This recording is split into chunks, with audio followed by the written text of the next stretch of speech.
Ladies and gentlemen, welcome to week 10. Tonight we've got Jason Costigan. He's coming on board. We're going to speak. But Nanette, how are you going? G'day, mate. How are you? I'm doing really well, thank you. I've been on holidays, so I'm quite refreshed and looking forward to going back to work with next week. But what a week we've had! Like, I can't believe, what's been going on in the media and, of course, in this country. I mean, for example, obviously we've got some serious issues in Victoria, in Melbourne, with the coronavirus outbreaks and some terrible hotspots, and the numbers just skyrocketing. So that's a bit alarming for everybody. But we've also got our borders open as of today, except to Victorians. So which I don't think many Queenslanders will actually care. I think that'll probably suit them. Yeah, no, probably. But more like a bit of a cheeky grin there with saying that, but yeah, I think in all seriousness, they're in a bit of bunny rubble, and I think their government got some answers. It'd be interesting to see Jason's take on it. Absolutely, especially being in politics for a long time, he'll have a fair bit to say about that. Well, it's triggered a couple of things, hasn't it? I mean, now that there's an inquiry into, how hotel quarantining is conducted, so that's quite quite interesting. So there's a really good look at that. Some sort of, commentators have said, well, that's just a way to shut it down for a little while, the discussion around it, because politicians would respond with statements like, look, there's an inquiry at the moment and I can't comment on that until the inquiry's finished, which takes it out of the media a bit, which isn't a silly thing, I don't think. But the other thing, even in the backyard, even in our own backyard, and this is probably starts to get a bit close to home. A friend of mine, he had his car stolen. Him and his wife and kids had their car stolen. It's probably the first. I think that's probably, for me, 3 people that I've known now that's had their car stolen in Townsville, which is disgraceful. You had someone last night get stabbed in the back. That's right. That was a woman who heard a noise and went outside and she got stabbed. So that's horrific. And of course that brings out all of the statements about what we as a state have and have not been doing, and continues, doesn't it? It's obviously not working the way that we're managing crime in the north particularly. But more importantly, apparently, beer tax, there's an increase next month as well. So I see a report only a couple of hours ago that Bob Catt has come out and said, do you realise that 42% of your beer is government tax money? So that's, I think it's something like $22 of your $52 carton is taxed. So apparently it's going up at the end of next month, beer tax. So that's quite interesting, isn't it? And it'd be interesting to know if it was forecasted to go up, or whether they think that's how they're going to rein in some of the debt with what the money that they've pushed out. It'd be interesting to if someone's in the know and they actually know that, whether it was forecasted or it's just been spare at the moment. That'd be interesting to know about. Well, it's interesting you actually mentioned debt, because there was also another feature article this week from I think Jean Tunney was the economist, stating basically, the state's going to pass a $100 billion debt mark. So even though we haven't seen a budget, and allegedly there will be, well, not allegedly, there will be a budget sort of review produced in September, the state of our economy and the budget and all of that seems quite messy to me. I don't know. What do you think, Brendan? Yeah, no, there's a fair bit of trouble, but I think someone that'll be across a lot of these topics that we're talking about, in Jason Costigan, I think we get him out of the waiting room and bring him on to the show. Shall do. Jason launched a new candidate today too, so I think he now has 5 in North Queensland first that are running in the next state election. So I'm just unmuting him now. Hello, Jason. Hello, Nettie. Good evening to you. Good evening, Bunny. And nice to be up there in the clouds of high humidity. Heard a lot about your program, and I know there's been some great people on the show beforehand, and it's lovely to be with you on this Friday night, coming your way live from Proserpine. Thank you very much for giving up your precious time, Jason. I mean, it's a really good opportunity for you to, present yourself more to the people of the North, and that's what we're about, Brendan and I. We're about showcasing the people of the North and the voices of the North, and you're certainly a controversial voice, and we're looking forward to some of the things and comments you might have today, and I believe you also launched a new candidate today, I saw on social media. So tell us about that. That's 5 now, isn't it, Jason, for North Queensland First? That's right, Nettie. Just to bring everyone up to speed, to you and Bunny, we have a team of 5 now. So we've gone from strength to strength in a fairly short period of time. I think going back, and I'll be very blunt and candid with you and your audience, and I think that's what the audience want to hear, people being upfront and no BS. And look, I can look you in the eye, so to speak, down the barrel of the camera and say there was a perception going back some months ago that this was a one-man band with North Queensland First. So I'll be the elephant in the room tonight and acknowledge that there was that perception out there, but we've quickly gone to a team of 5 with myself as the parliamentary leader and the member for Whitsunday in the Queensland Parliament, and following on from Desmond Taylor in Cook, the former mayor of Wudjil. Then, of course, we have Carolyn Moriarty running for us in the seat of Burdekin, which a lot of people perhaps don't know, but just to remind people, the seat of Burdekin, very different to the old Burdekin, running from Claremont in the south through the coalfields to Collinsville in the north, and of course then the coastal country from Bowen through to just south of Townsville. And of course, more recently, last week, in fact, on the shores of Cleveland Bay, we had Clinton Hawkes, the former truck driver who, well, he came into a family of transport operators going back to horse and cart days on the Darling Downs about a century ago. And he's only young, but he's got a big engine, has Hawkeye or Hawksy. And I know he's been on your program before. Oh, yeah, he was on our very first show, just as a contributor. Yeah. He reminded me before we came on air. So we've got Deadly, Desmond Taylor and Cook, Carolyn Moriarty, the one-time manager of the Big Mango Visitor Information Centre and a former school teacher by profession, running for us in Burdekin, and Clinton Hawkes last week running in the seat of Townsville. And today the big news, just to bring everyone up to date, our latest recruit, former homegrown basketball star. He's actually the CEO of Mackay Basketball, and he's a former Pioneer Valley businessman. He sold real estate with the in Walkerston, I beg your pardon. Borg's Real Estate. Jason Borg, he ran that show on his own after taking over from his father as co-owner. For 14 years, he studied business at Central Queensland University. He's my vintage, so don't hold it against him. And he's part of that very, very strong Maltese community in Mackay in the Pioneer Valley.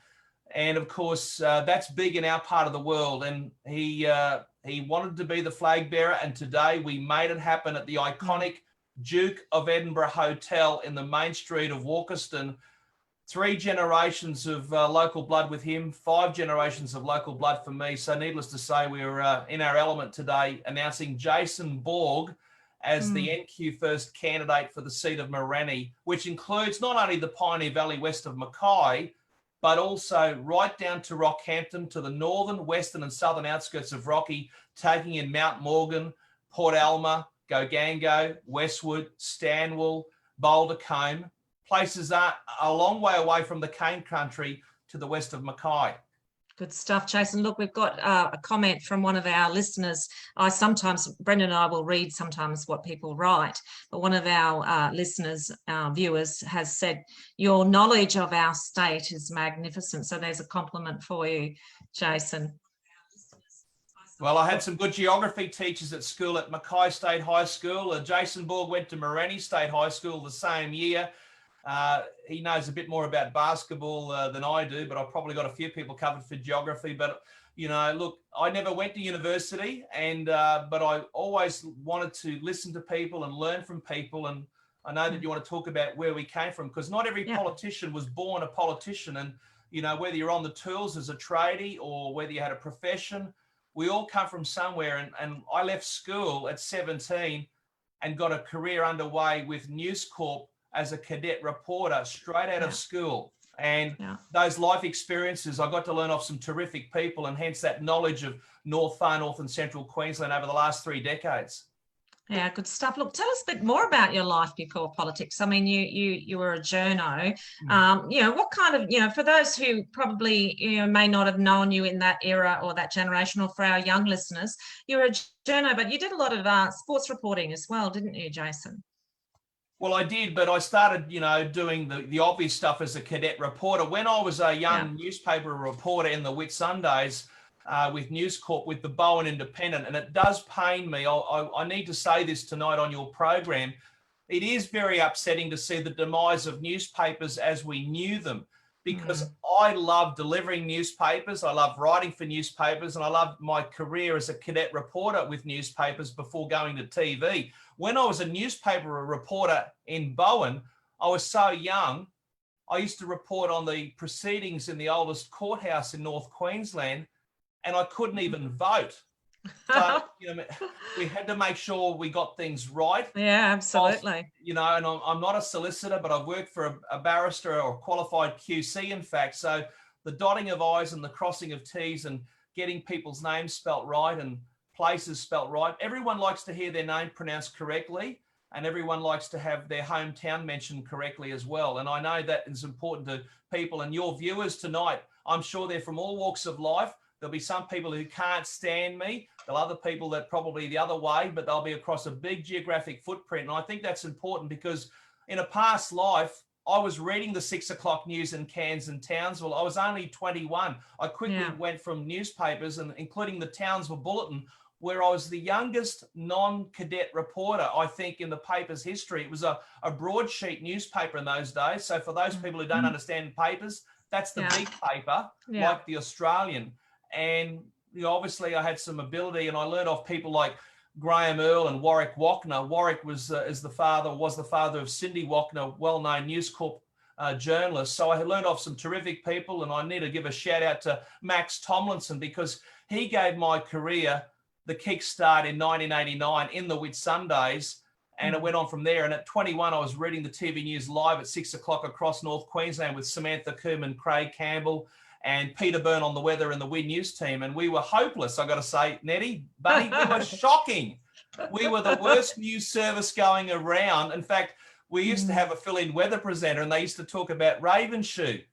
Oh, my goodness. Well, it used to do the heads in of the news bosses, including me, as a proud fifth-generation North Queenslander, because I used to think our ratings will be RS if we keep this up. And we went from being the worst news service to obviously the best news service with Win News, which was the 9 affiliate. And of course, the Cinderella story for me was to be able to be part of that beautiful thing with the Cowboys coming online and being the original voice of the Cowboys in 95, alongside Dean Scifiletti and Benny Pike in our coverage of the Cowboys.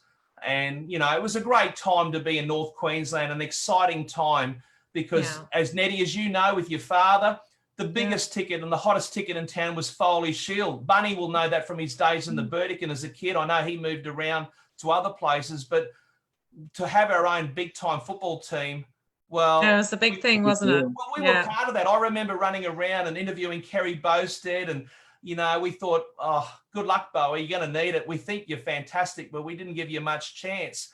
And I know you're going to ask me about inspiration, but I draw a lot of inspiration with our party with Kerry Bowstead all those years ago, because people didn't give Bowie much of a chance to get his dream off the ground. It sounded really good, but they thought, yeah, right, we love you, Bowie.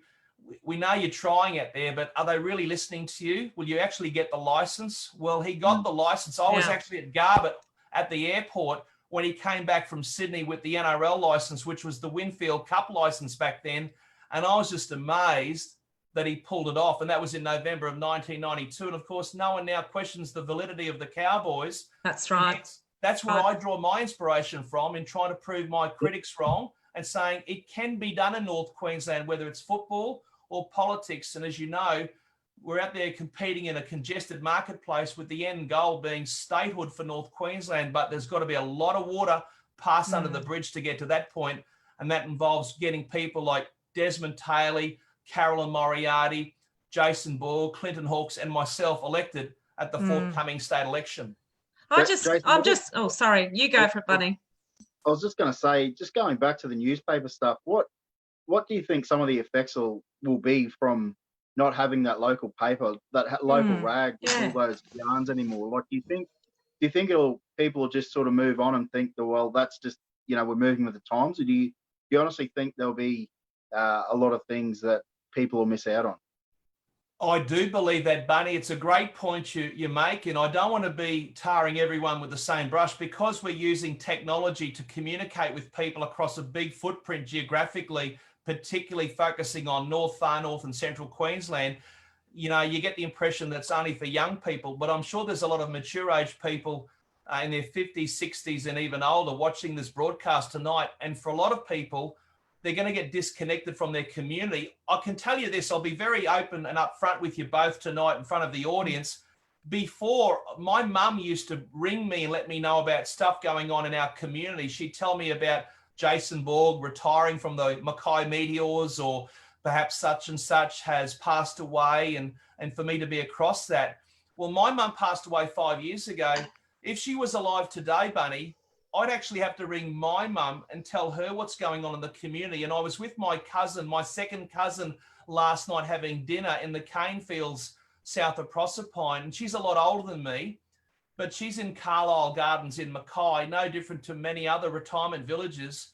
And her and her mates, guess what? They lament the loss of the Daily Mercury, and whether it's the Daily Mercury or your beloved Burdekin Advocate, or the Herbert River Express, the Innisfail Advocate, my old paper, the Bowen Independent, the Tabelander, the Mossman Port Douglas Gazette. It's a body blow to those communities. And I wish those people who are starting up, trying to get something off the ground in those respective communities, all the very best, because it's a hard sell, particularly in the current economic climate and the technological challenges, whereby everyone's got their device and getting their news, by and large, for free. To try and compete with that, it's awfully difficult. And obviously some smart people at News Corp couldn't fix it in the end, and hence those papers fell by the wayside. Do you think it'll take a legislation change, essentially forcing your social media companies to actually pay for news? Well, it's a new world, isn't it, Bunny? It's a good point, and I think that the boffins in Canberra who advise the Federal Minister for Communications, goodness knows what gets said in those rooms and those discussions. I have been in Canberra before as a ministerial advisor along the way when I called the rugby league on Fox for 10 years. I didn't give up my calling, even though I was wanted here and wanted there. And I know that these corridors of power have advisors telling the minister this and telling the minister that. You need to have the legislation that's in keeping with the times that we live in today, not yesterday.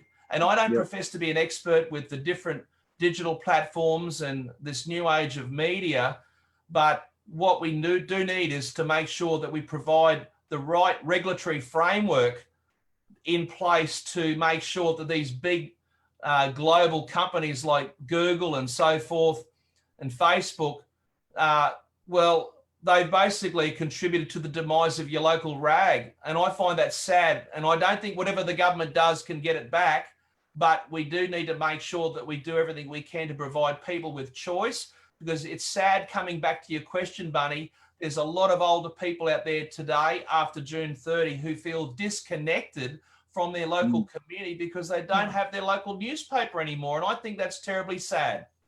Yeah. No, I think it is too. And it will be interesting sort of moving forward, like, if they get that legislation, if they make, essentially if they can get money back into a local rag, like if people can actually start to support it, if they start charging people, on Facebook for their daily news, and people are going to go back to the newspaper, will we, what's old is new and what's new is old? Are we going to see, delivery boys again? It might not be someone on a bike, but will we have drones dropping papers off, or I'm not sure. Well, Bunny, if you believe the New South Wales Deputy Premier, we're going to have flying cars before we have a dual carriageway on the Bruce. Well, Bunny actually commented about that a couple of weeks ago. He predicted it. I said that. You did? Well, he's a genius, Nettie. Nostradamus actually lives in the Burdekin, and I salute him. Yeah. The only reason I said that was because of their lack of willingness to try and spend money on the Bruce Highway. My thing was, are we gonna wait that long for a good highway? We're gonna see flying cars beforehand. Like that was my position on it. Yeah. Well, Bunny, having just travelled the Bruce Highway last week, I only went from Townsville down to Rockhampton. I know it took me twice the amount of time to get from Townsville to Ayr because there's a lot of roadworks going on. Looks like a teeny bit of money's being spent, but it's long overdue. Jason, you have, as one of your policies with North Queensland First, a commitment to roads. Do you want to tell our listeners a bit more about what you think needs to happen with our roads in the north? Well, I'll come to our funding commitment, which is up for public consumption now. None of this sees the light of day, Nettie, Bunny. Let's not kid ourselves unless our party, my party, North Queensland First, secures the balance of power. Otherwise, we are, if I can say, pissing into the wind. And I will say it, because that's not, let's not sugarcoat it here. And no one travels on the Bruce Highway in the Queensland Parliament more than myself. I drove back to Cairns recently, last week, to announce this Roads to Revival package, a $2 billion package, which is part of our flagship $6 billion real royalties for regions program. And given that coronavirus has been around for some months now, I can't remember how long ago it was now when I last got on a plane. So I've actually been driving down to Parliament to attend my obligations representing the people of Whitsunday, the good people of Whitsunday in Her Majesty's Queensland Parliament. I've been driving down to my Prado, and hence we've got about, I think, 481,000 kilometres on the odometer off the showroom floor. And I saw Robert Philby tonight, and I'm not saying that he thinks I'm the best thing since sliced bread, but he's amazed that Prado that come off his showroom floor keeps going up and down given the state of the Bruce Highway. But in all seriousness, we do have $2 billion on the table as part of our $6 billion real royalties for regions program. Where the money's coming from, I just want to allay the concerns of some people who are thinking, hang on, where's this dough coming from? There's plenty of dough coming into state treasury because of our exports and what we do in terms of the Northwest Minerals Province and the Bowen Basin particularly, that does the heavy lifting for the Queensland economy. The fuel that goes in the police car doesn't fall out of the sky, or the money to pay for it. It comes by and large. Yes, I realise property taxes are in the mix and so forth, but without royalties, you don't have to be Einstein to work out, you don't have to be Peter Costello to work out that the Queensland economy would be stuffed. Absolutely. So what we're saying at North Queensland First, we want to quarantine $6 billion for spending on major job creating projects in North, Far North and Central Queensland, particularly pertinent on the back of coronavirus. Now, we announced this vision, this $6 billion real royalties for regions in Townsville on the 24th of February, and it continues to resonate with people. No doubt about that, because just to give some perspective to the viewers at home, it's more than 12 times bigger than what Campbell Newman and Debbie Frecklington and the LNP gave us when they were last in power. I should know. I was part of that Muppet show, right? So again, let's not kid ourselves. It's a lot of money, and some of that money under Newman didn't actually even end up in North, Far North and Central Queensland. So I'm saying let's quarantine it for major capital works programs, including roads. And the other day on Friday, just summing up, we committed to 4 big projects to get off the ground in the first tranche of the funding. $2 billion in total, but we allocated and I approved and announced, subject to us winning the balance of power, we'd spend $200 million towards a new bridge across the Fitzroy River as part of the Rockhampton Ring Road. We'd spend $200 million towards a new Burdekin Bridge, which obviously will supersede the Silver Link as locals know it.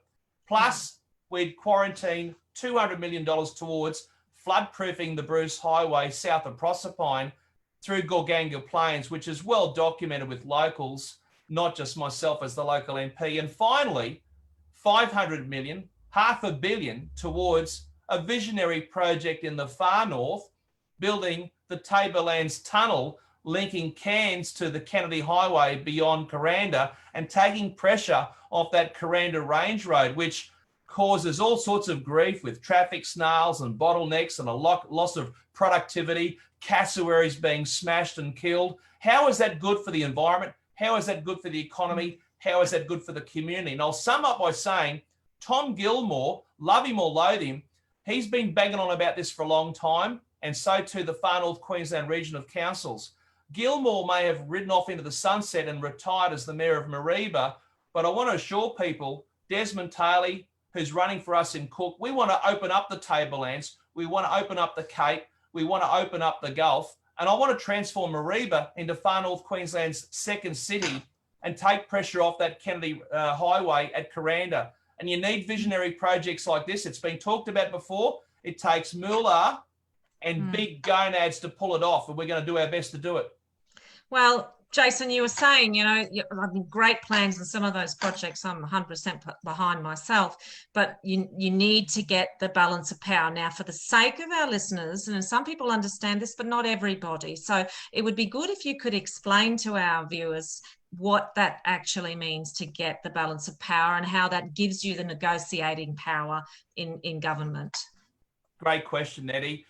So for those people at home, as you say, wondering what all this means, if I'm re-elected as the member for Whitsunday, I've only got the one vote in the Queensland Parliament with my party right now.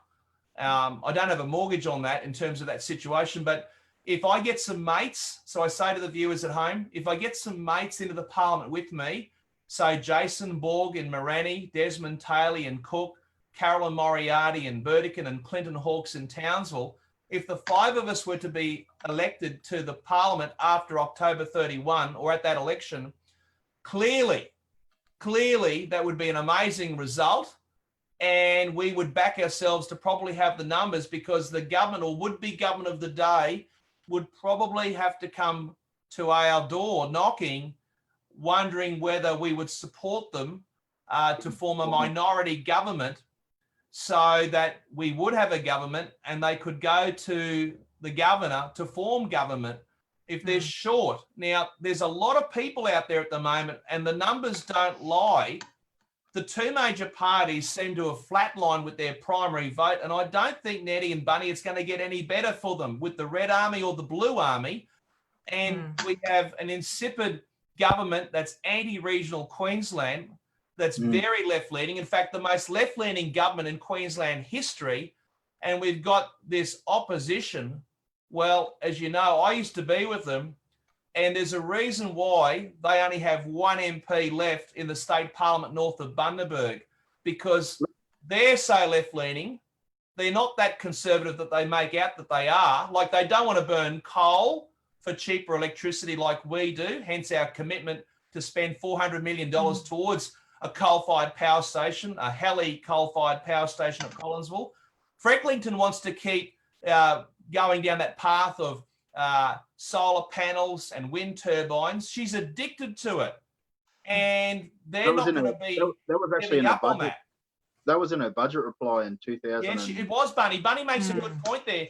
Frecklington made a point of this 2 years ago, and she copped a lot of flack. I actually was part of her team at that stage, and I can reveal to you and your audience tonight, a number of her MPs blew up Deluxe. A lot of party members vented their spleen. They were not very happy with the member for Nanango who leads Her Majesty's opposition. So just summing up, we know we have a massive job in front of us. We are a Conservative party at North Queensland First. Make no mistake, we do believe in shooting crocodiles on beaches to protect people. We believe in burning coal for cheaper electricity and reliable electricity, using proven technology, using our own coal that's currently used to fire coal-fired power stations abroad. We want to build dams and not pussyfoot around with feasibility studies. I was the original Pied Piper in modern times as an elected representative promoting Urana Dam. We've seen other politicians jump on the bandwagon, and I say to them, good on you, but I don't need a feasibility study to tell me it works. I've been to the dam site. many times in my job as the local MP. It used to be in my electorate, and we're still fart-arsing around about it. I say, harvest the timber and pour the concrete. Yeah. Well, how come you obviously you've been in a government before? What was it? Why are we so hell-bent? Why are the two major parties so hell-bent on feasibility studies, on, feasibility study after feasibility study after feasibility study? Stalling tactics. Like, I think, correct me if I'm wrong, but Barnaby Joyce spent $100 million on feasibility studies on whether we need to build dams in Queensland. Well, no wonder he's red in the face. Yeah. And I like beetroot. Yeah. But can I say this? I'll say this in all honesty, and in all seriousness. Urana, going back to the mid to late 1990s when Rob Borbidge was the premier. And the reason I bring this up is that I actually read stuff, I read documents and books and stuff, and I don't, I don't follow the football like I used to. I used to be Friday night. I would never have done this because my world revolved around calling rugby league. I got paid good money for it and traveled from Melbourne to Auckland to Townsville to wherever. But my focus is on the people. If people don't want a bar of me in North Queensland first, that's fine. I know where I'll be going, and I know that I can pull a good dollar and have a great time doing that. But I see it as my duty to call BS on this stuff. And I'll go back to Rob Borbidge. When he was the Premier of Queensland, Howard Hobbs was the Minister in charge of water resources. Now, Hobbsy said to me in his last term in Parliament, which was my first term, he said the report that he put together or had put together to look at viable dam sites across Queensland, he said to me that the best project going around by a country mile was Urana, which is Aboriginal for place of water. And so it's been talked about going back to the days of Sir Peter Delamoth, who was the former member for Bowen, the former long-serving Attorney General and Minister for Justice in Queensland, the former Mayor of Bowen. He was Collinsville's second doctor.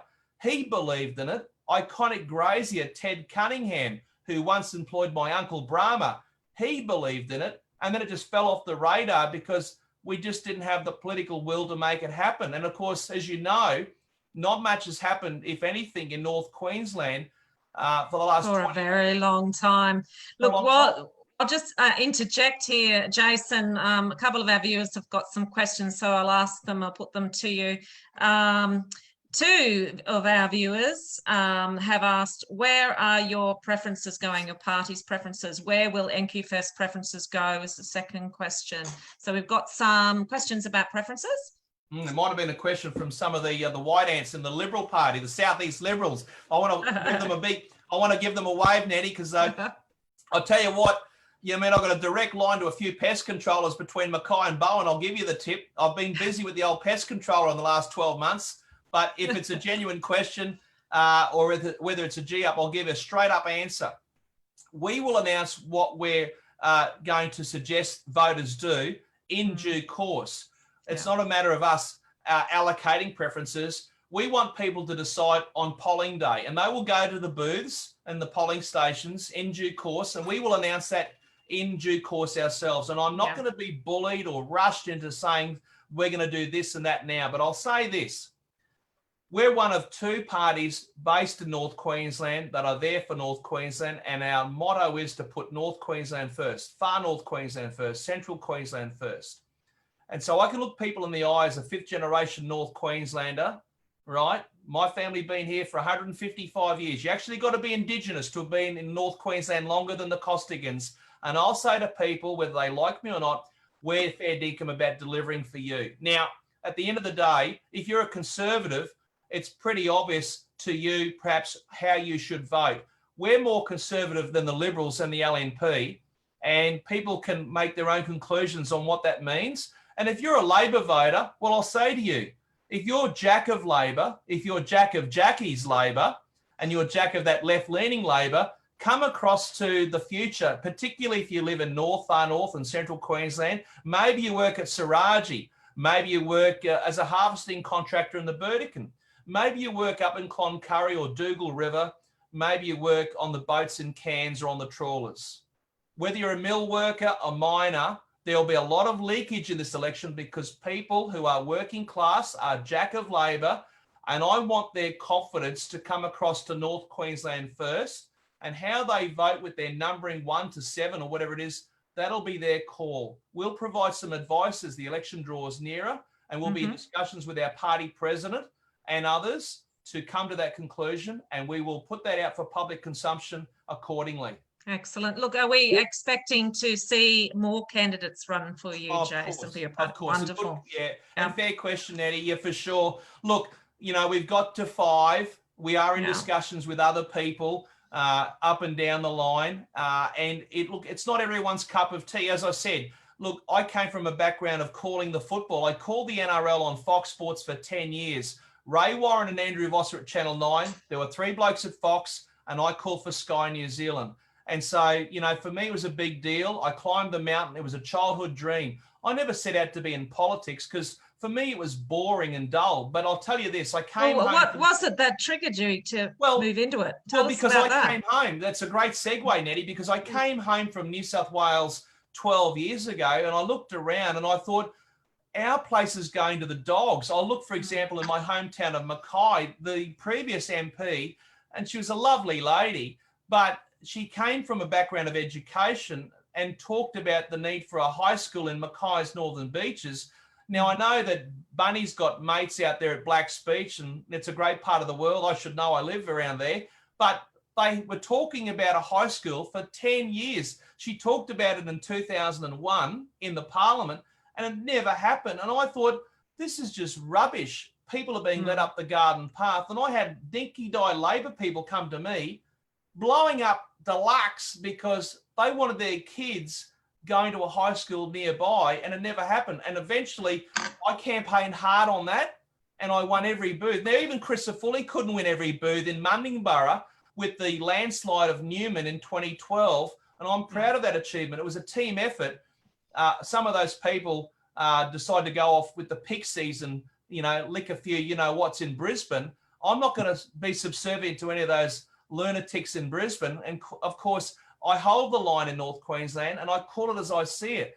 This what really gets me fired up. My old masters, Nettie, Bunny, they'd come to Mackay, for example, and they'd say, don't mention the C word. Now, I'm not talking about one of the 2 words you can't say on television. I'm talking about crocodiles. It used to spin them out that I was going to get up in front of the media and talk about crocodile culling. And I say to them, but listen, the local Surf Lifesaving Club, where I'm the co-patron, they want the numbers to be thinned out, but it'd be like in one ear and out the other. We'd actually remonstrate with people who were my masters just moments before press conferences. I've not spoken about this before. People have no idea about some of the argy-bargy that used to go on. And so the member for Burdekin, who's been there for a few years now, he just sits back and does his Brill cream and toes the party line, and that's great. But there's a reason why he's the last man standing. Well, it's a very marginal seat, the seat of Burdekin anyway, so anything could happen there, I'm afraid, in the current climate. You talked before about Jackie's Labor Party. It come out recently that she was, that she wasn't. There was no corruption found. There was, everything's honky dory. Do you look at that sort of outcome, or are you able to say what you believe there? Like, do you look at that and call BS on that, or do you think, oh no, it's all well and good? Or well, Bunny, I don't know the facts, and I'll say this: Jackie Trad, I can't stand her politics.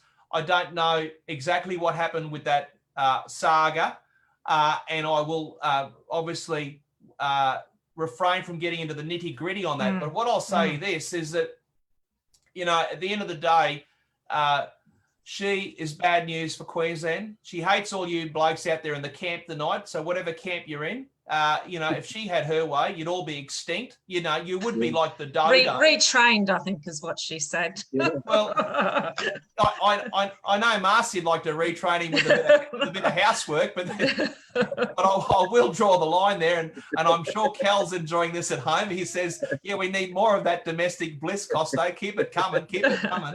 But no, Jason, you make a valid point. Like, I know in the media, the Townsville mayor came out, I think it was yesterday, saying, I was in the Australian actually, talking. I mean, she's a member of the Labor Party, but she's basically come out and said that, you know, Labor Party candidates need to have the freedom to publicly express support for new mining ventures. They need they need to be able to speak freely. Now, that is worrying if that's coming out of somebody who's been a long-serving Labor member. Even Joel Fitzgibbon come out and said, you know, the Labor Party needs to start talking about coal. It's the only way that we're going to get back out of this recession. You know, when you've got, you know, they're starting to, I guess, rattle the cage. Those left-leaning greenies in the Labor Party, you'd have to be pretty worried. But is it the only way that they're going to come out, you know, and try and gain some momentum back? Is start actually supporting the coal industry again? Do you think, or do you think it's too far gone, or are people too forgetful of what's gone on in, say, the last 8 years? Well, Bunny, in the words of Wayne Bennett, if I could paraphrase, it's not my job to coach New South Wales. So I'm not going to provide some coaching advice to the Red Army, as I call it, but they've sold themselves to the devil. You know, they are not there for the workers. And you can go with me. I invite your viewers who are watching the broadcast tonight, come with me up to the Collinsville Workers Club. We'll go in there and see Croaky Jones and the boys who used to be very heavily involved in the mining union. They know that the Labor Party today is nothing like the Labor Party of yesteryear. And I'm sure if Jim Pearce was put on the spot, the former long-serving MP who represented Central Queensland mining communities for a long time, I'm sure that now in retirement, he would not go, he wouldn't hold back. He wouldn't hold back. You talk about Jenny Hill there, Nettie. Well, that's a little bit tame. I reckon Jim Pearce, knowing him the way I do, I reckon he'd go full bore. It's a wonder that some journalist hasn't tracked him down and got him out, because he's an ex-coal miner who is old school. But they're not the party that they used to be. And I'll say this, the LNP, you know, people talk about the National Party. Can I just say on your show tonight, it's like the dodo as well in Queensland. It's extinct. There is, guess what? Balmain aren't playing in the NRL this weekend. They're finished. And the National Party may well be still having branch meetings and whatever in New South Wales and Victoria, but in Queensland, it's all over. And I say to people who used to vote National Party, forget about the LNP. If you're voting for them, supporting them, you're only supporting the Southeast Liberals, and they're all interested in this new phenomena of appeasing people in the Southeast who have no idea about the real world, where Brendan is tonight and where he's been on shift. No idea about people working at Calamia or up at Tablelands Mill or Racecourse or Proserpine. They are completely detached from the real world. And if Jackie Trad had her way, we'd all become baristas. Yeah. Look, some comments here. I just thought I might add that are coming in from viewers. Hamish Griffin, I think, who is in Cloncurry. The Northwest Queensland needs affordable airfares and fuel. We need birthing locally and mental health services. Beef, mining and transportation are pivotal for our survival. Southeast Queensland will never help us. David Young, if we are to get manufacturing booming again, it won't be off the back of wind and solar. And Hamish also says not only coal, copper, zinc, lead, gold and rare earths are just as important and will help Queensland strive. So here's another one that come out overnight that I seen. Matt Canavan. So obviously he, you know, I think he's probably still one of the true nationals. You'd probably agree that he's probably still one of the only ones that seems to speak the truth. You know, he said it's taken 17 years. It's going to take 17 years for the New Acland mine to get approvals because of the state government. 17 years for an approval. So that's just to expand a current coal mine. What do you think about taking that long to actually get the authority to actually expand a coal mine, Jason?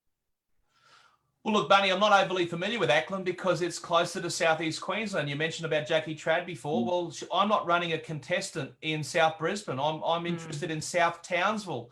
you know, in South Mackay, and people like Hamish Griffin, who have been crusading for fair airfares to northwest Queensland and outback communities for a long time now. So, you know, at the end of the day, whether it's Ackland or Carmichael, which is a bit closer to my heart, look how long it's taken to develop the Galilee Basin. If you go back to the Bjelke-Petersen era, and I don't want people to think that I had pictures of Joe on the wall as a kid. You know, I might have had Mal Meninga, but that was about it. But I'll say this, if we actually had the same approach today to the opening up of the Bowen Basin, we'd still be waiting for coal to come out of Goonyella. Now, my family were in the Bowen Basin before it was the Bowen Basin. Patrick Costigan went there in about 1871 in Nebo when it was a cattle town, and 100 years later, it was just changing over from being a cattle town, I suppose, to a mining town on that transition. And so we were able to create this world-class minerals province called the Bowen Basin, with the mines coming online, Goonyella, Saraji, Peak Downs, Norwich Park, German Creek, you name it. We provided great employment opportunities for people looking to get ahead in life. New Australians came out, which is something that I can relate to. People coming out looking to get ahead, could not speak much English, didn't have much money. No different to Snowy Mountains. We've stopped building nation building projects. We can't even build a car park or a playground, I should say. And it gets me fired up and it gets me angry with all the red tape. You got to do this, you got to do that. And we're lacking common sense. Alan Jones made a really good point again the other day. Common sense ain't that so common anymore. He said it before and he'll say it again, and he's right. And at the end of the day, we should be opening up the Galilee Basin. My concern, Bunny and Nettie, and I'll say it on your program tonight, my concern is that when it eventually comes online and we see that first train pull out of Carmichael and head to Abbott Point, all of a sudden, the Liberals and Labor people in the southeast will get so excited. And Hanson's no different. After all, her fish and chip shop started in Ipswich, not Cairns, Townsville, Mackay or Rocky or anywhere in between.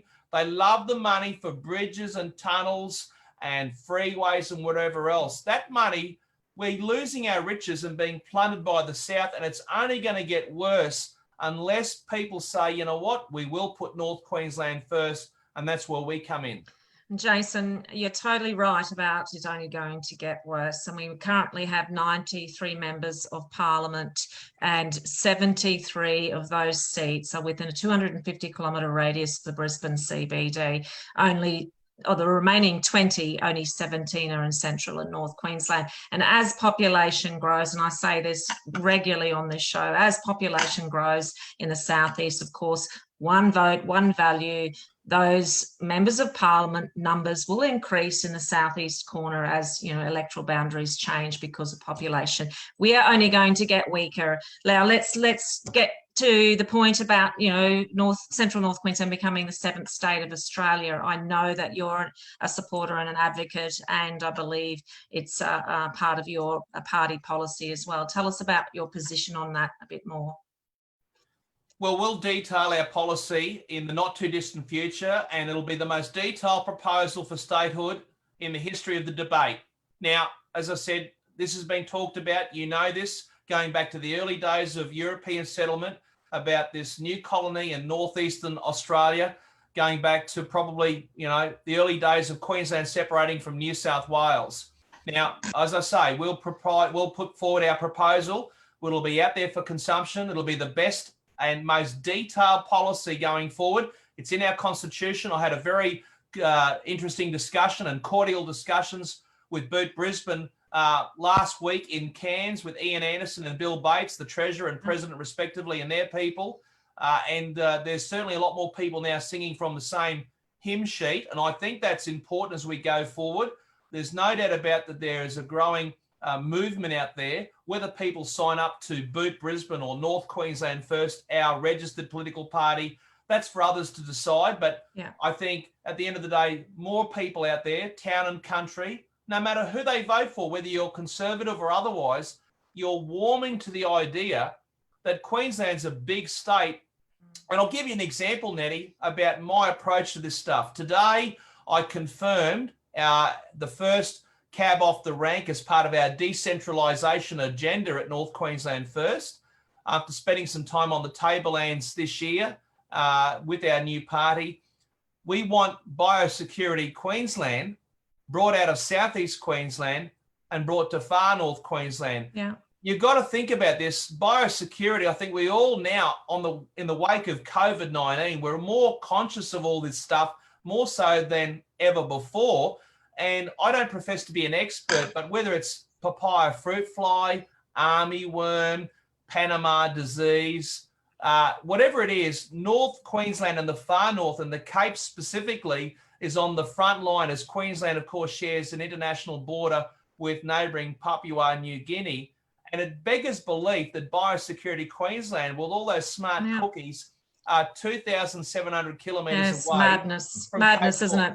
So absolutely madness. So if we get the balance of power, yeah, I'm going to tell you now, we have every intention of bringing the head office to Mareeba, closer to the front line, unless they're thinking that there's some new bug that's going to invade from Tasmania or the penguins might bring up from Antarctica. Why are they in the southeast corner? That's right. Because it's comfortable for them. Yeah, very comfortable. Look, comment here from Hamish. There has been $30 billion come out of Cloncurry Shire for mining royalties that have gone to the southeast Queensland in the last 15 years. And we still need to run cake stalls and buy books for the Cloncurry State School. So he's making a very big point there, which is spot on. Well, he's right. And whether it's Cloncurry State School or St Joseph's in Cloncurry or Spinifex College in Mount Isa or Kelkadoon High, the State School at Dejara, where, you know, Shelley, she might be watching tonight at the pub. Good evening to you, Shelley, if you're there, or Rhino across the road. These little communities with these cake stalls, and I love cake, you know, I love it. I love a Lamington. But at the end of the day, they're being pillaged, they're being ripped off, and they're being dudded. And like, for example, the John Flynn Centre in Mount Isa, in Cloncurry, I should say, it needs to be redeveloped and put back as a great monument to that great man who was the founder of the Royal Flying Doctor Service, that Australian icon. They can't even get a few $1 million to get that project off the ground. There doesn't seem to be a political appetite for that. I'm looking for a candidate, I might add, to run in the seat of Traeger. At the end of the day, you know, the local MP's got the safest seat in Queensland, but it's a competitive contest, a competitive world out there. And politics, Nettie, Bunny, it's a contest of ideas. And so at the end of the day, all's fair in love and war. But clearly Cloncurry and the Northwest, no different to other mining towns, completely being ripped off. And it's only going to get worse, as you've alluded to, with that representation, Nettie, as we move forward with population drift into the southeast corner, just like we've been seeing, for the last 30 years. Drift and growth. Look, another, just to talk about something that's a little more controversial, Jason, uranium mining. I know you made an announcement this week that, again, if you get balance of power, you would be looking at lifting the ban in Queensland on uranium mining. I mean, currently in Australia, there are 3 mines operating legally, South Australia, Northern Territory. Tell us more about this. I mean, Australia does hold quite a big market for uranium. I think is it around a third of the uranium mined in the world comes from Australia out of our 3 mines? You know, what's driven you to get to this position and develop a policy around uranium mining? Well, we haven't heard too much from the local MP who's got the big deposits in his own electorate, and I find that fascinating. Again, it's not my job to coach other people on how to articulate their own policies. They've got their own stuff. We have a very lean operation at North Queensland First. And I can tell you, when I announced North Queensland First as a new entity on the 2nd of September last year, on the eve of State Parliament sitting in Townsville, in a matter of days, I went on my first tour as the leader of North Queensland First prior to we registered the party. And I went out to Northwest Queensland, and I went to Dejara, Cloncurry, Kynuna, McKinley, the Isa, Richmond, and I did make a stopover at Mary Kay. Now, I didn't tell anyone about it for good reason. I'll tell you why, because I wanted to go there and have a look at the place. I've read about it over the years. And, you know, I first went to Mount Isa in 1987, right? And I've been going out there for a long time. North Queensland Games, Foley Shield, Your father would love that. So would your brother. And so, but I'd never been to Mary Kay. And so I went out there and took some photos. And the reason why we did that is that I knew, looking forward into 2020, that we're going to do something about uranium. And we have. And you're right. If we do secure the balance of power, I want the mining royalties for prosperity for the North and the Northwest. I want the jobs and economic development. We're not talking about nuclear power generation here. We're talking about exporting the uranium, the yellow cake.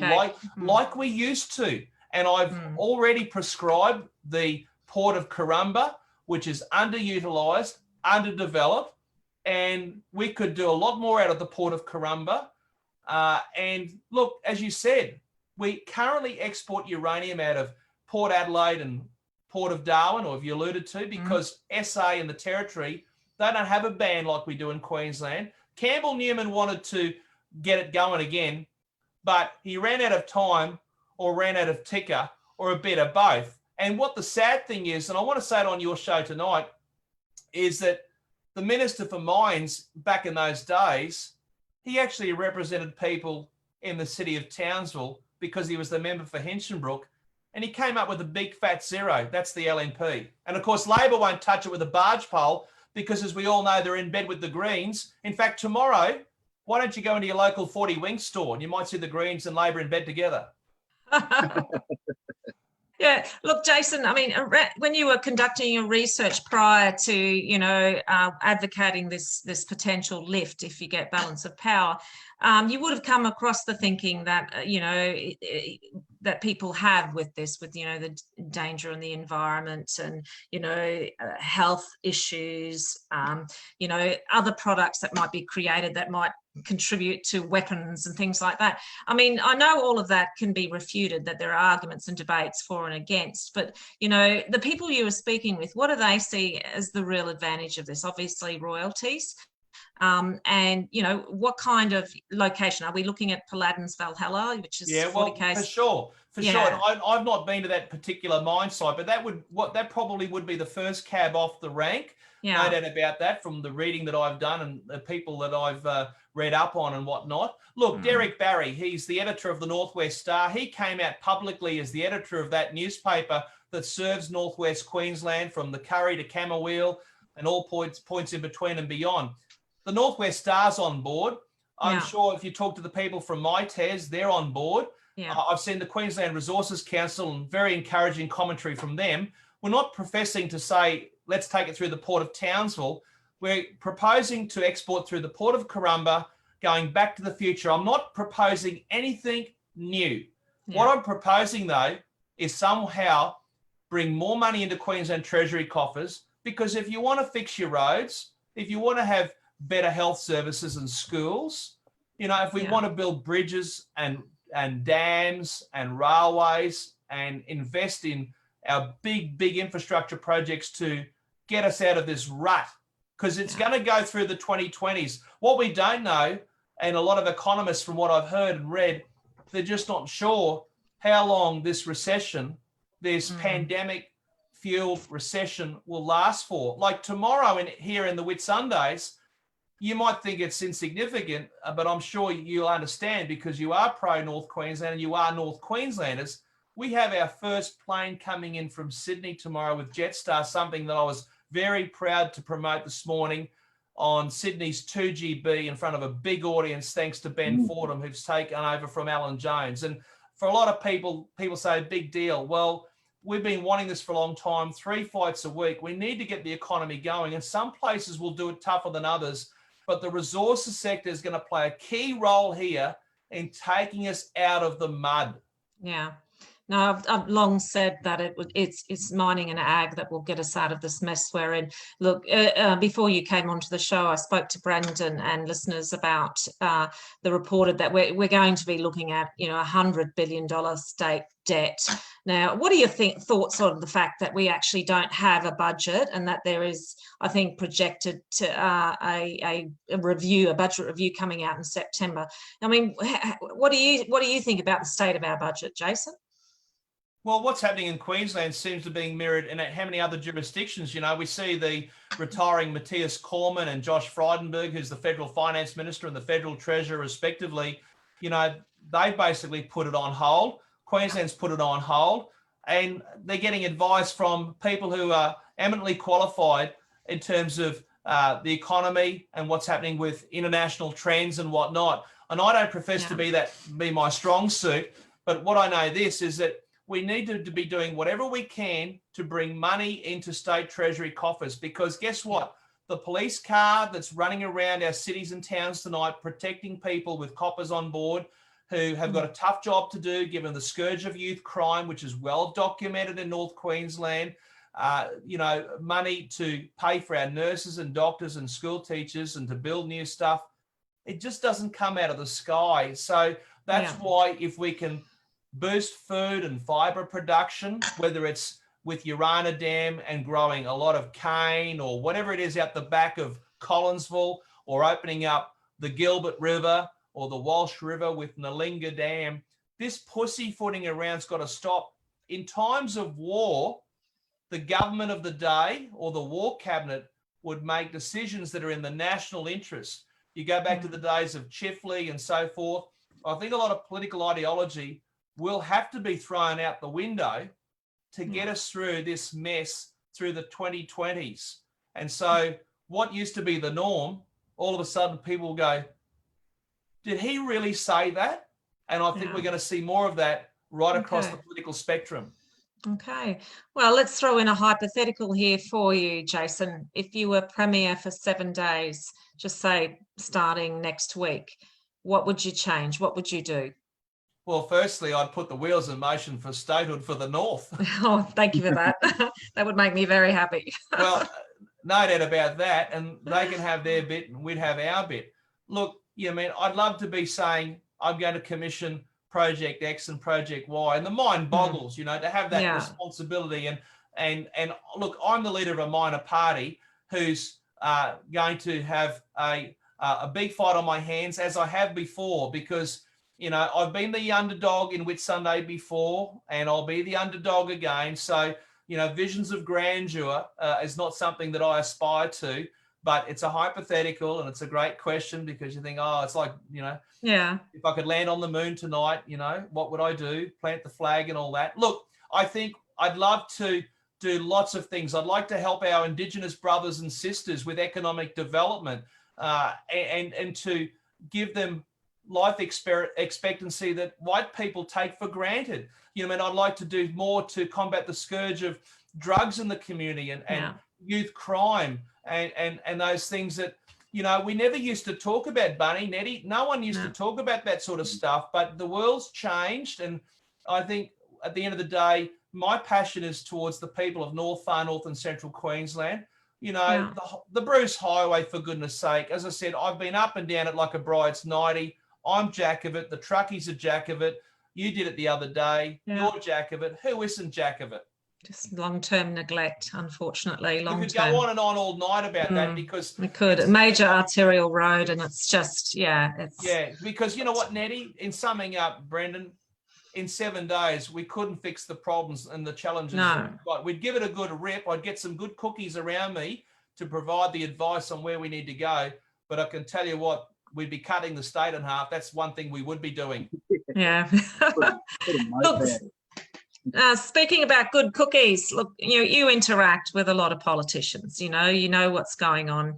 Look, who are some of our good ones? I mean, they may not, necessarily be in your domain all the time. They might be, in another state or nationally, but who are our good ones? Who do you think are pretty upfront and pretty on the mark with where we need to go as a state and a nation? I'm going to get a little bit emotional now, because you've asked me a question, and I think of someone straight away, because I loved my career in television and connecting with people. You talk about mixing with politicians. Yeah. Most politicians are boring as you know what, and I love mixing with real people, and I always make sure you never forget where you come from. The person who really inspired me to public office, and I didn't mention this at the top of the show tonight, and it was remiss of me, he was a meat worker who used to slice and dice, blood and guts and all of the above. And as a kid, he lived under the bridge on the banks of the Murray River, and he had a very tough upbringing. And he worked his way up in the meat industry in New South Wales, and they'd have strikes, and he'd want to try and earn some money to put tucker on the table for his family and whatnot. He ended up joining the Liberal Party, and he went on to become a councillor on the Cootamundra Shire, a state MP for the seat of Burrinjuck in the State Parliament of New South Wales, and then he represented the Federation seat of Hume in the Federal Parliament. So he served at all three levels, and he is the late Albie Schultz. He came into Wagga at the TV station back in the late 90s when I worked there as the local TV news presenter alongside a young Grant Dania. And Albie Schultz walked in the door, and he immediately impressed me with his very grassroots approach to serving people and helping them. And we became great mates. I worked for him in the office in Goulburn, and I spent 10 years in New South Wales. And Albie used to do some amazing things. Yes, he fixed the telecommunications problems at the back of Goulburn for people that couldn't make a phone call in times of distress, and fixing roads here and there. But he'd be the bloke that would go to someone's veranda at the back of Crookwell in times of drought and persuade someone to put the firearm down, and tomorrow can be a better day. Now, in public office, they're pretty rare, those people that come along. He died a few years ago, Albie, and, I'm very blessed because I get to stay with him in spirit, but with his wife, Gloria, in Cootamundra. In the past, we've shared Christmas together, and they're great people.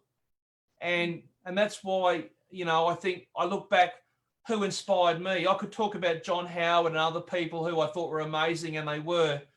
But Albie Schultz, he was a backbencher, and he was a humble man and a hard-working man. And he used to sit in that Liberal Party room with merchant bankers and solicitors and legal eagles and goodness knows what. A bloke who was a meat worker, for goodness sake. And he inspired me to pursue another dream, and from my point of view, and that's seek public office in my hometown and community. And I draw great inspiration from Albie Schultz, God rest his soul. Wonderful. Thank you for sharing that, Jason. Thank you very much. Really appreciate that. Oh, I don't know. I'm going to follow with a question now. Look, I guess we've come to the end of our interview, but we always allow the person we're interviewing to share any final comments or a message or thoughts that they want to share with our viewers. Before we do that, Brennan and I'll have a bit of a look at what's been posted. But yeah, have you got any other final comments or questions whilst we're scrolling through, wiping our tears? Well, I just want to say thanks very much for the opportunity to come on the program tonight. And look, I don't have all the answers, Nettie, Bunny, and I don't know who has. And, I'm trying to climb Mount Everest here. I'm under no illusions, but our team at North Queensland First continues to build. The way we're tracking with our membership, I believe we'll have more paid up party members than the other party that's based in North Queensland by the time of the election. Now, they've had 6 elections and they still can't win a seat outside the Federation seat of Kennedy. And so winning elections is not easy. There's a good example. And so we're getting our team together with our candidates, with Deadly Desmond Taylor in Cook, and Carolyn Moriarty in Burdekin, and Clinton Hawkes in Townsville, and now Jason Borg in Morani. And I'm sure we'll have more people to announce in the coming weeks as the election draws closer, and we'll announce our policies. For people who want to learn more about us, you can go to my own website, jasoncostigan.com.au, our party website, nqfirst.com.au. Many of our members have come across from the LNP, and I'll finish up by saying this. They were filthy, absolutely filthy, with the grubs in the LNP who tried to destroy me last year. And I got a good memory. And karma's a wonderful thing. And as been reported in the last few months, the person who was behind those shenanigans I never met her. And 14 months later, she sent a letter to the LNP withdrawing that complaint about me. And then that was on Black Friday, 13 March. And then 4 days later, she sends me a letter apologising for the hurt caused to me and my family, because it's been dreadful on me and my kids and my family. And I say, thank Christ my mother died 5 years ago, because it would have killed my mum. Yeah. She couldn't have coped. She wouldn't have coped. And that woman on St. Patrick's Day, which is pretty important to the Costigan clan, that letter came forward where she apologised to me and my family for the hurt caused and said what she said about me was, quote, entirely unjustified, unquote. And you go back and check the parliamentary record and have a look at what was said about me. It was utterly disgraceful. I can hold my head high in my community. I don't have all the answers. We are outspoken. We are a bit of a maverick, but we are who we are, and we love this place to bits. And it's my job and duty to take North Queensland forward as the leader of North Queensland first. Thank you. Jason, just on that, do you still think that Deb should give you an apology? Well, the challenge was issued some months ago to the leader of the opposition, the member for Nanango, her deputy, the deputy leader of the opposition, the member for Everton, and the MPs for Kawana and Chatsworth to apologise to me and resign. They failed to do that. I also issued the challenge to the faceless men who metaphorically sent me to the gallows on the 1st of February last year in a rapid-fire political execution. It had nothing to do with someone I had never met. Nothing to do with that. It was all about me pissing them off, talking about the culling of crocs, burning coal, standing up for North Queensland, building dams, the style of the LNP in connecting with people and selling policy. You go back and check the Townsville Bulletin, my old newspaper. Claire Armstrong, she's not there anymore. She's gone on to bigger and better things. But she ran a big splash on my spray at the LNP about 3 months before I was metaphorically shot. And I told some home truths about the LNP, their inability to sell policy, their inability to win seats, therefore their inability to win government. And the faceless men and the current parliamentary leadership team did not like it one iota. I say to them, tough luck, suck it up. Are you surprised that she's still the leader of the opposition? Again, Bunny, it's not my job to coach New South Wales. At the end of the day, you know, I'm not part of that. There are 38 people in that party room. I'll tell you now, though, they're not a happy camp. They leak like a sieve. I've still got plenty of friends out there. There's good people in all political parties. You know, I have a good rapport with the member for Traeger. He doesn't like some of the things I say about him, but, you know, he can suck it up too. But at the end of the day, you know, it's a contest of ideas and personalities and policies and all those things. But there are people in the Liberal National Party who are resigned to them not winning government, or at the very best that they can hope for is minority government. And the word's already come out of them that they want to keep people like me happy and a few others because they might need our vote after October 31. Yeah, absolutely. There's quite a few seats that'll be up for grabs. I think by my calculation, you know, 7 of the 14 in central north, far north, are, you know, probably contested between Labor and LNP, and the other 7 could be a minor party's seat. But it will be interesting. Just on that, I think roughly you need probably about 8 members of parliament to probably hold the balance of power. Is that what the numbers everyone's sort of thinking about? So, yeah. So do you see yourself working with the other minor parties to obviously, if it comes to that, that's the block of vote that you'd be hoping to try and take down to Brisbane? Bunny, you always look for common ground with people. And as I say, there's good people across the divide, and you know, there's some similarities between some of these conservative parties out there, and there is common ground. There's always scope for common ground. Mm. At the end of the day, people want to see people working together for the common good, particularly given what's going on in the world today. There's a lot of hurt and a lot of people hurting out there at the moment. And elected representatives need to do their very best to work together to try and provide people with hope. Because as I've said before, you know, without hope, what have people got? Yeah, that's right. That's exactly 100%. right. All right, just to finish with some comments that are in the stream. Jason's key initiative is real royalties for the North. Everything flows from there. This is a once in a generation initiative. Someone just drove the highway and said it's an embarrassment. Another comment, boot the LNP and Labor. There's a fair bit of, I'd say there'll be a fair bit of support there. Kick the two major parties out. What is missing is an apology from Deb Frecklington. After mentioning youth crime 2 or 3 times by name, but no real opinion, it may be only me, as in the person that wrote this, but I consider this a problem and will have an effect on the northern votes. So crime, youth crime is or juvenile crime is a big issue that will have an effect on northern votes. Don't know if you want to add anything there, Jason.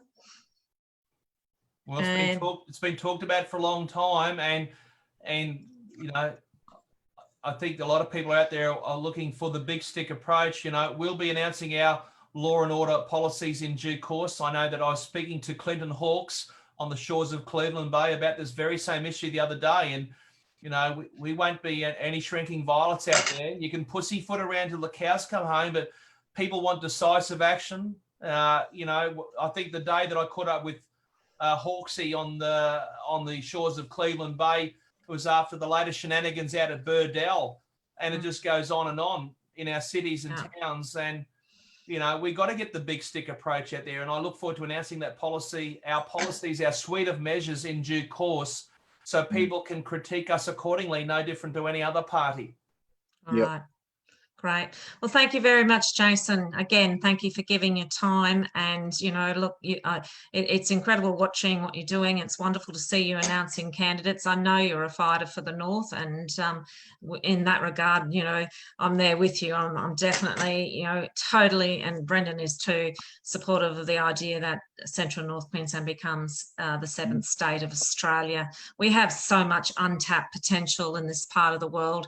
And, you know, a lot we basically are a honeypot for the southeast corner, and I, like you and like a lot of your followers and, you know, others in the north, we believe the southeast has dominated far too long, and the southeast majors have dominated for too long, and things do need to change, and I think change is on the horizon. So again, thank you very much for giving your time, for being on our show, and hopefully down the track either you or some of your candidates might come on the show in the future.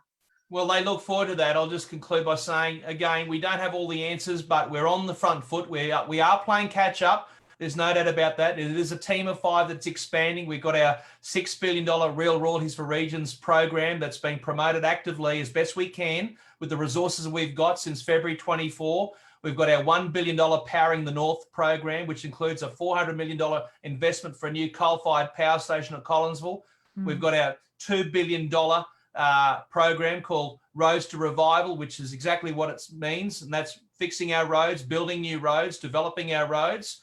And we've got our $1 billion Building the North program, a capital works program. That's why we've been able to commit funding to rebuilding our agricultural colleges in Longreach and the Burdekin and Mareeba and in Emerald, and why we're committing money towards developing the North Australian Maritime College in Airlie Beach, and on it goes. But none of this can happen, as you know, if we don't secure the balance of power. And so I'm saying to people, as the election draws nearer, please consider North Queensland first. I think the name says it all. You can find out more on that website, nqfirst.com.au or jasoncostigan.com.au. And again, thank you, Nettie and Bunny, for the opportunity to come on the show tonight and catch up with you and connect with people far and wide across North, far north and Central Queensland. Okay, thank you very much, Jason. It's been our pleasure, Jason. Thanks a lot, mate. Much Enjoy appreciated. the rest of your weekend. Cheerio for now. Okay, cheers. Bye. You'll catch the footy now. See you, mate. Bye.